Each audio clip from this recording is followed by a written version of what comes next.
The morning after the chaotic events of the previous night, the Lewis family awoke in Earl's fortified home to a growing sense of unease.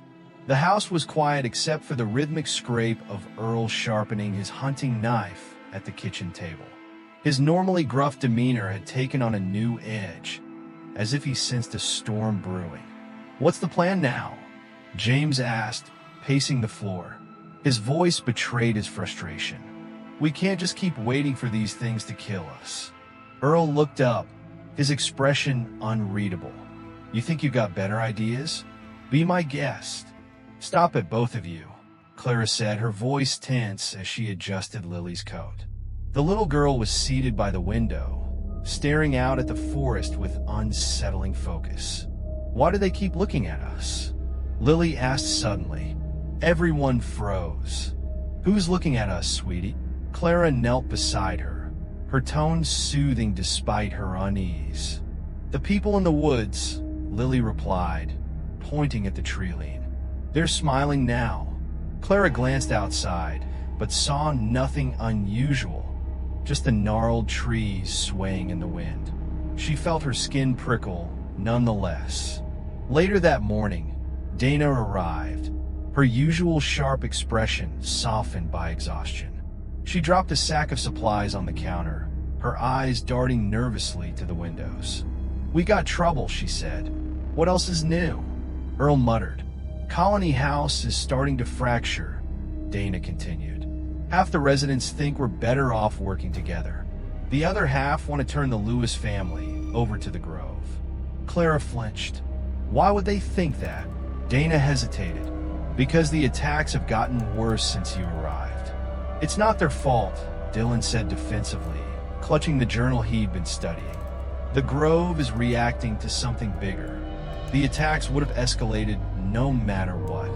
"Try explaining that to scare people," Dana replied. "Fear makes them desperate." James frowned. "So, what do we do?"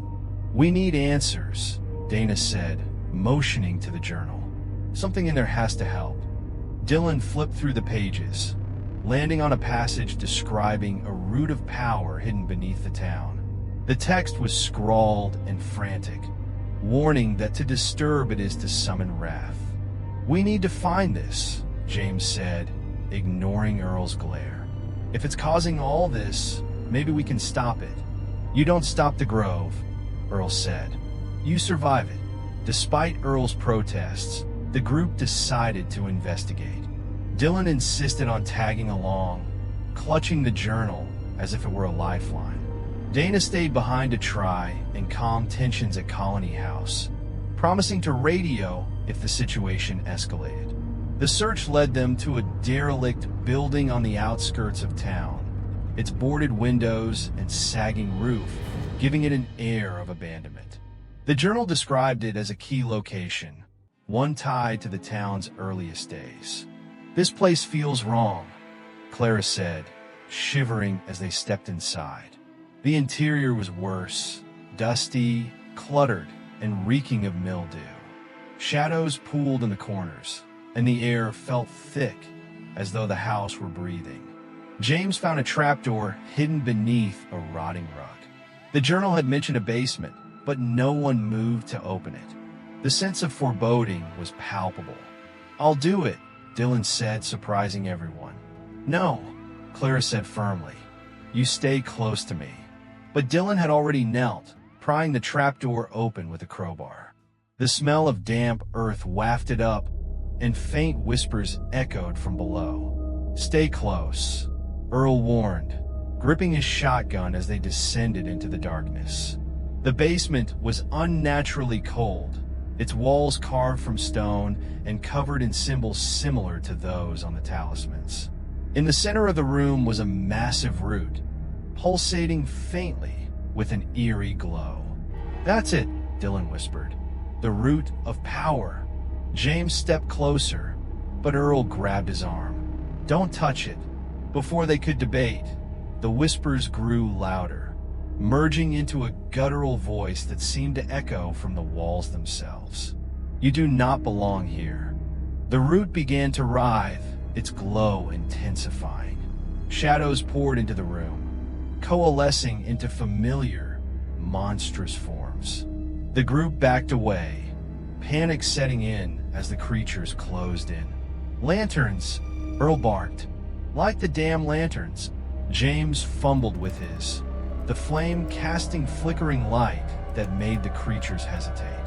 The glow from the root dimmed slightly, as if recoiling from the fire. "Is it working?"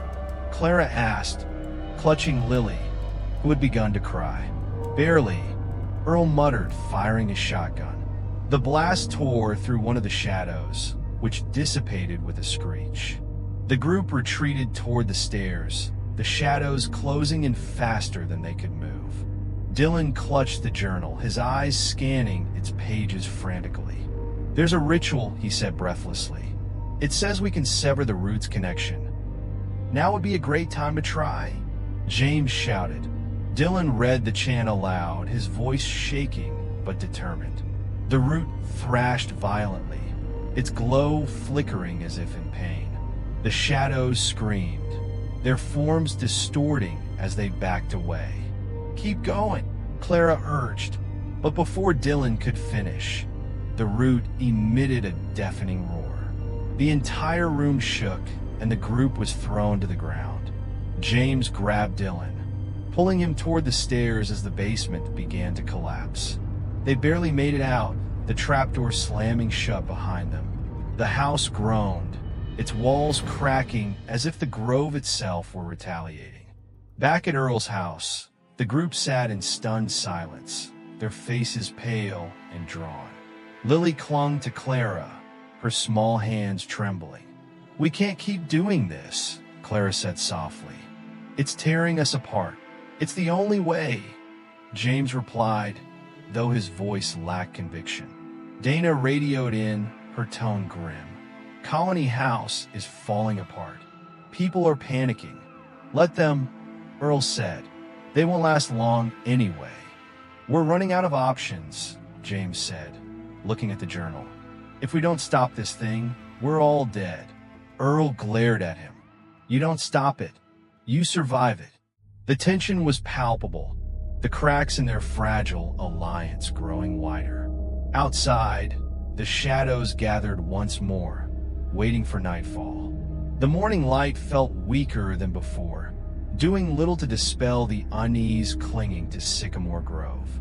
Inside Earl's house, the tension was suffocating. Clara sat with Lily on the couch, gently stroking her daughter's hair, while James and Earl stood on opposite sides of the room, their silence bristling with barely restrained anger.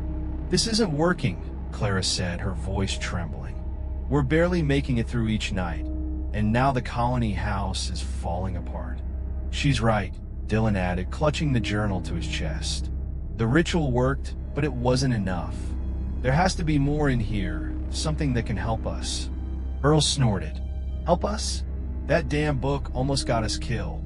Doing nothing will get us killed faster," James snapped. "We have to act." Before the argument could escalate, the radio crackled to life. Dana's voice came through, sharp and urgent. "We got a problem. A big one." When the family arrived at Colony House, the scene was chaotic. Residents were yelling, some packing their belongings while others barricaded windows. Dana met them at the door, her face pale but resolute. "They're leaving," she said flatly. "A group is heading into the woods. They think the Grove will let them go if they sacrifice enough people." "Sacrifice?" Clara asked, horrified. "They've convinced themselves that giving the Grove what it wants will save the rest of us," Dana said. "And guess who they're planning to hand over?" James's stomach dropped. "Us." "Not all of them," Dana clarified, "but enough to make it dangerous. If we don't calm this down, we'll have more to worry about than the monsters." The group split up to speak with the residents. Clara and Dana tried to reassure the frightened, while James and Earl confronted Carter, one of the leaders of the splitter group. "You're making a mistake," James said, his voice low and firm. Carter crossed his arms, his expression defiant. "The mistake was letting you people in. You've brought nothing but death." Before James could respond, Earl stepped forward, his shotgun resting casually on his shoulder. You want to make it through the night? You'll listen to me. You hand over anyone, and you won't last long enough to regret it. Carter's bravado faltered, but the resentment in his eyes lingered.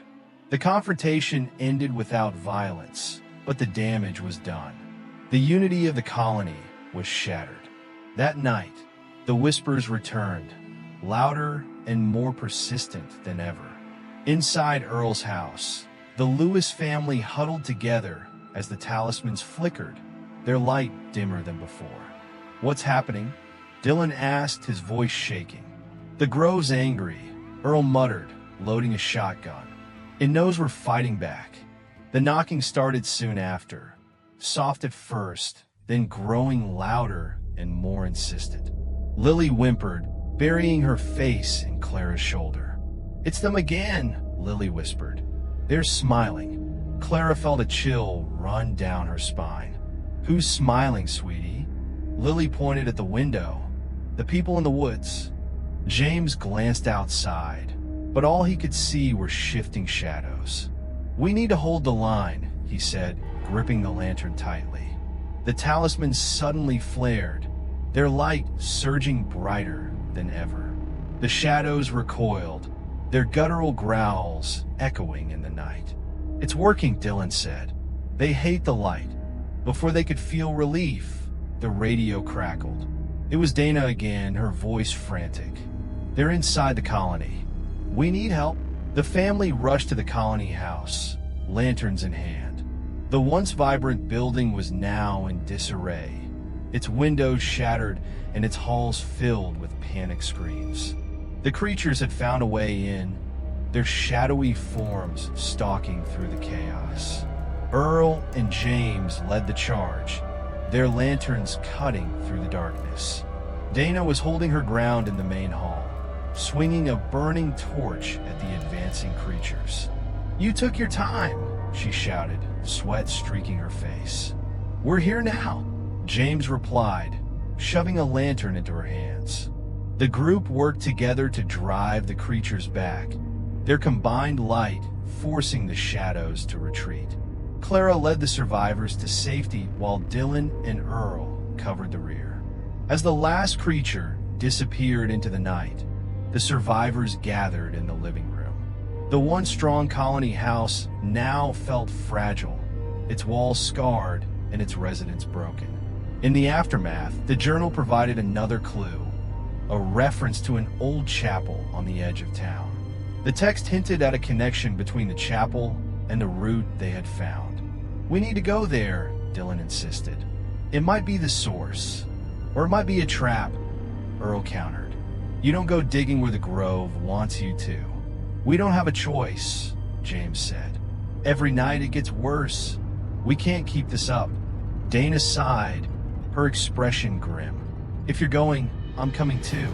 Someone has to keep you alive. The group set out the next morning, the chapel looming in the distance like a shadow against the horizon. Its stained glass windows were shattered, its doors hanging crookedly on rusted hinges. Inside, the air was heavy, and the faint sound of whispers echoed from the walls. In the center of the chapel was an altar, its surface carved with symbols similar to those in the basement. Resting on the altar was a metallic artifact, glowing faintly.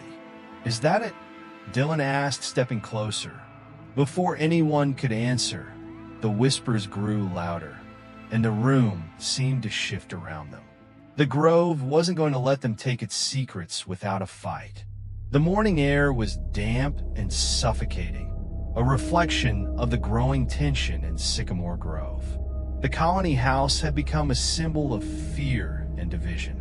Survivors now whispered about leaving or blaming one another for the escalating attacks. Earl's not wrong, Dana said to James as they met outside the house. Her face was gaunt, her usual sharp demeanor dulled by exhaustion. We're falling apart. The Grove thrives on this. James nodded grimly, his jaw clenched. Then we need to act now, while we still have some unity left. Inside, the Lewis family prepared for the day.